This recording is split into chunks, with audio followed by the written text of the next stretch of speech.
In this new series, we'll explore the timeless wisdom of Lao Tzu's Tao Te Ching. Each video will delve into one of his profound sayings, unraveling its meaning and relevance to our lives today. Join me on this journey to discover the essence of the Tao and how it can guide us to harmony and clarity in a chaotic world. Lao Tzu is one of those rare individuals who has not only understood life, not through words or scriptures, but by living it, but has also made tireless efforts to share that understanding. However, those who have truly known and tried to convey their knowledge often arrive at the same conclusion: what can be spoken is not the truth. The moment truth takes shape in words, it inevitably loses its formless essence. It's like attempting to paint the sky. No matter how well it is depicted, the painted sky is not the real one. The real sky encompasses everything, while a painting is confined and surrounded by the real sky. Similarly, the truth captured in words is as limited as a painted sky. In a painting, no bird can fly, no sun can rise, no stars can shine at night. The sky in the painting is lifeless, merely an imitation of the real thing. Likewise, when truth is expressed in words, it becomes something it is not. What remains unspoken is the essence of what was intended to be communicated, and what is said is often a distortion of that essence. Lao Tzu begins his teachings by addressing this very paradox. Lao Tzu introduces his first principle: the path that can be walked is not the eternal, unchanging path. At first glance, the idea seems paradoxical. A path, by definition, is something that can be traversed. But Lao Tzu asserts that any path we can walk upon cannot be eternal. If the path can be followed, it is not the true immutable way. Why would he say this? A path exists to take us somewhere else, but the destination we seek, our ultimate truth, is not somewhere far, it is here and now. If someone needs to find themselves, they cannot rely on a path. Walking along any path will only take them further away. Searching for oneself on a road is like chasing a shadow. The more you pursue it, the farther it recedes. To discover oneself, one must abandon all paths. No road leads to the self. Roads are needed to reach others, but to reach oneself, one must step off all paths and simply be. Only by standing still, by ceasing the effort, does one arrive at their true self. Lao Tzu emphasizes that the eternal path cannot be man-made. Any path constructed by humans is bound by their limitations and cannot lead to truth. If we already knew the ultimate truth, we wouldn't need to create a path to reach it. Roads are built only when the destination is unclear. Those who do not know the way create paths. But how can these artificial paths lead to the eternal truth?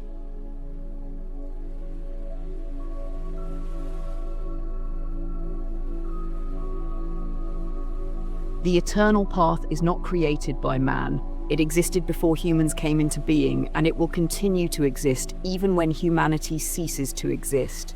It is the path not forged by sages, saints, or prophets. They may give us glimpses of it, but they did not create it. They merely recognized it as something that has always been there, like the vast sky. This eternal path does not rely on travelers to exist. It was there before any journey began and will remain after all journeys end.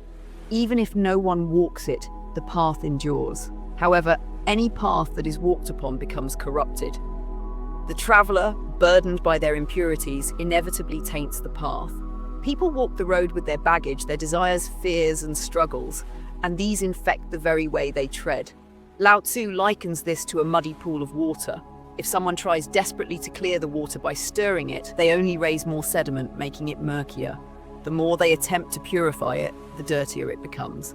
Lao Tzu would say, step back, leave the water alone, let it settle on its own. The same applies to the eternal path. It cannot be purified or perfected by our efforts because our very interference corrupts it. The eternal path requires no effort, no movement, and no interference. It exists unchanging beyond human action. Only those who cease all striving, who step off all constructed roads, can find themselves standing within it. Lao Tzu teaches that only the restless and unfulfilled keep moving. Those who have arrived, who are pure, who truly understand, no longer feel the need to move. Movement arises from desire, and desire itself is impurity. Even the desire for God or liberation carries its own kind of pollution. Where there is desire, there is restlessness. Where there is ambition, the mind becomes tense, chaotic, and filled with madness. Every disease of the mind originates in desire. Lao Tzu says, the path that can be walked is not eternal or unchanging. This raises a paradoxical question. Is there a path that cannot be walked? A path where one does not move forward but simply stands still? Paths are traditionally for walking, but the Tao refers to a path that is not about moving. It is about stopping. It is called a path only because those who stopped arrived. Those who kept running on all worldly paths never reached anywhere. Thus, the Tao is a path in name only. It is not a path in the conventional sense. Lao Tzu further states, the name that can be named is not the eternal, unchanging name. We assign names to everything in life to make interactions easier. Names simplify relationships, make analysis convenient, and help us navigate the world. However, as soon as we give something a name, we limit its infinite essence. For example, when someone sits beside you without knowing anything about them, their existence feels vast and mysterious. But as soon as they reveal their identity, be it their religion or profession, their vastness is reduced. If they say, I am a Christian, the infinite becomes finite. Ask further, and they might say, I am Protestant, narrowing their identity even more. The more details they provide, the smaller and more defined they become, until they are nothing but a singular ego surrounded by boundaries.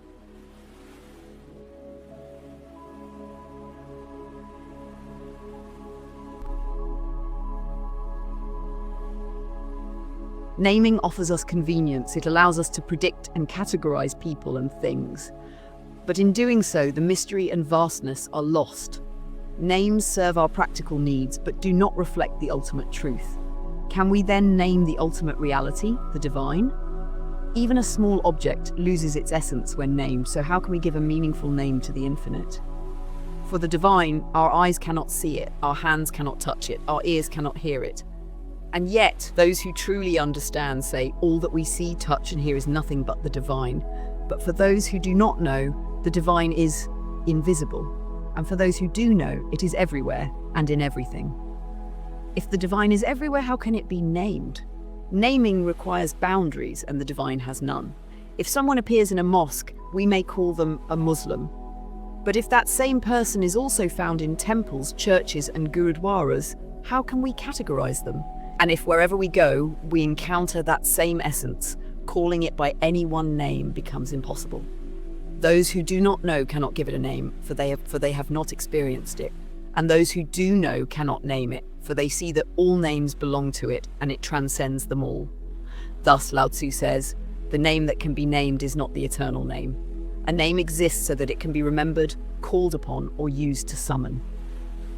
But if the divine's name cannot be remembered or invoked, then it cannot truly be a name. The very purpose of a name, to call and remember, is lost in the context of the infinite. People have tried to name it, calling it God, Krishna, Allah, but these names are only placeholders for those who do not know. They serve as tools for remembering something beyond comprehension.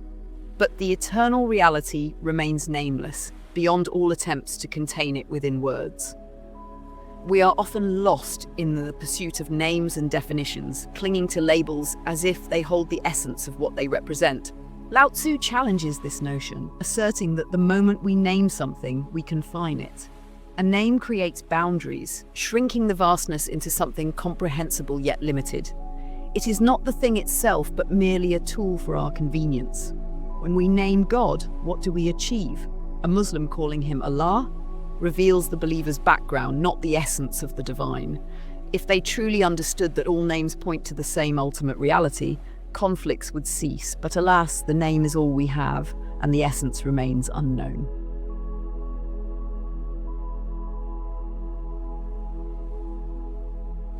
Lao Tzu insists that the divine cannot be named. Whatever name we give becomes a reflection of our limitations, not the limitless truth. A name exists for remembrance, to call upon something. But how can we name the eternal, the infinite, the timeless? Anything that can be named is bound by time, and the eternal transcends time. Bodhidharma once stood before Emperor Wu, who asked him about the sacred truth. Bodhidharma replied, "Nothing is holy." The emperor, bewildered, asked, "Then who stands before me?" Bodhidharma simply said, "I don't know." This profound not knowing isn't ignorance, it is the realization that the true self defies all definitions. As long as we cling to identity, we remain trapped. When identity dissolves, the infinite emerges. Time itself is a construct born from change. Without change, time ceases to exist.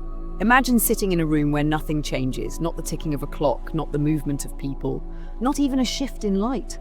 Would you know if a moment passed or a year? Time is merely the measurement of transformation. Heraclitus said, "You cannot step into the same river twice." But more profoundly, you cannot step into the same river even once. As your foot touches the water, the river changes, and so do you. By the time you immerse yourself, the river is no longer the same, and neither are you. Buddha often reminded his disciples of this impermanence. When someone left his presence, Buddha would remark, "The person who came is not the one leaving." Even within moments, everything transforms. Our thoughts, our feelings, and our essence. One day, the Zen monk Bokushu was crossing a bridge with a companion. The companion marveled, "Look at how fast the river flows." Bokushu smiled and replied, "The river flows, but do you not see? The bridge flows just as swiftly." The man looked around, confused, because the bridge was stationary. Bokushu then added, "The bridge moves even faster, and those standing on it are moving faster still." In this world, everything within time is subject to change. What is spoken will fade, and what is written will vanish. Every signature here is written on sand, or rather on water. The names we use to call the eternal are temporary, bound to time and space. They cannot transcend time. That which is truly eternal cannot be summoned through time-bound words or gestures. Lao Tzu says that the eternal is not static. How can the divine be called eternal if it changes? The truth we seek must remain unaltered, whether we wander far or return after lifetimes. When we finally reach the door of truth, it will still be the same as it always was, unchanging, complete. Only that which is complete can be unchanging. The incomplete is always in pursuit, yearning to be whole. A river rushes towards the ocean. A man is driven by countless desires, seeking fulfillment. The mind is restless, always chasing something. But that which has reached its destination, that which has nothing left to achieve, is unchanging.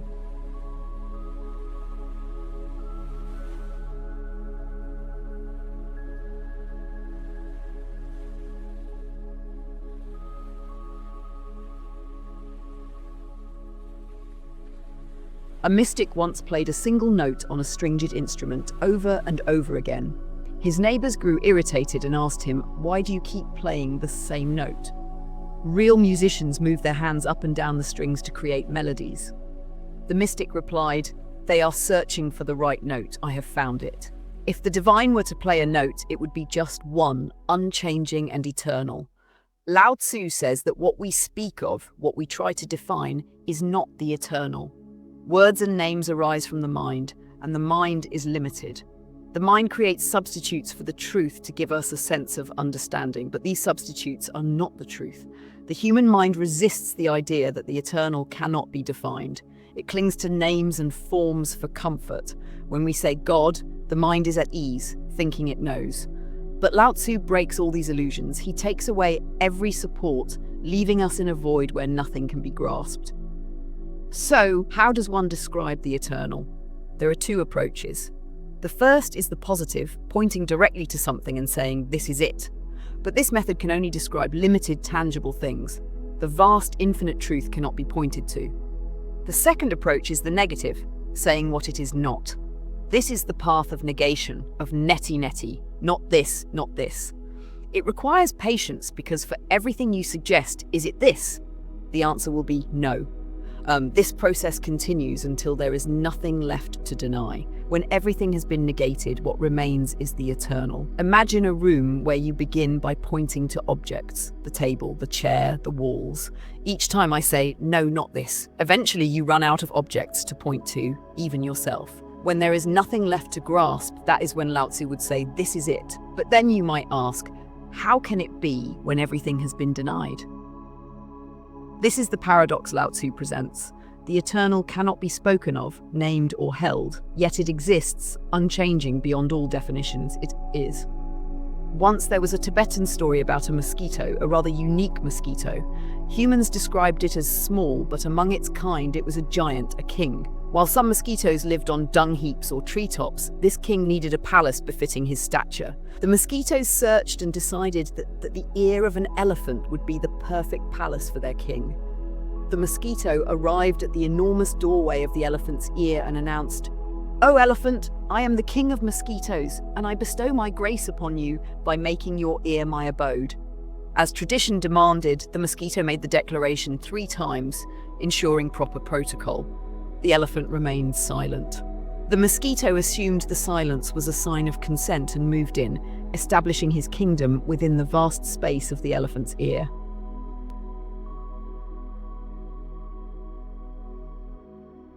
Time passed. The mosquito's family grew, his kingdom flourished, and guests came and went. Eventually, the mosquito found a larger palace and decided to leave. Before departing, he stood at the entrance again and shouted, "Oh, elephant! I, the king of mosquitoes, am now leaving. I graced you with my presence and made your ear my home." Hearing nothing in response, the mosquito shouted louder. Eventually, the elephant faintly heard the buzzing and asked, "Who is it?" The mosquito introduced himself again, detailing his stay and his departure. The elephant responded, "Great one. I didn't know when you arrived, and I don't know when you're leaving. You may come, stay, or go as you please. It makes no difference to me." This story conveys a profound truth about human existence. Like the mosquito's declarations, humans create philosophies, religions, and doctrines, proclaiming their truths to the universe. We shout, "This is God's name," or "This is the way," but the infinite existence remains silent, untouched by our assertions. The universe doesn't acknowledge our arrival or departure. We are like lines drawn on water, appearing and disappearing without leaving a trace. Yet within this fleeting moment of existence, we weave endless stories, theories, and beliefs. Lao Tzu teaches us to dismantle these constructs. The essence of the divine cannot be captured by paths or names.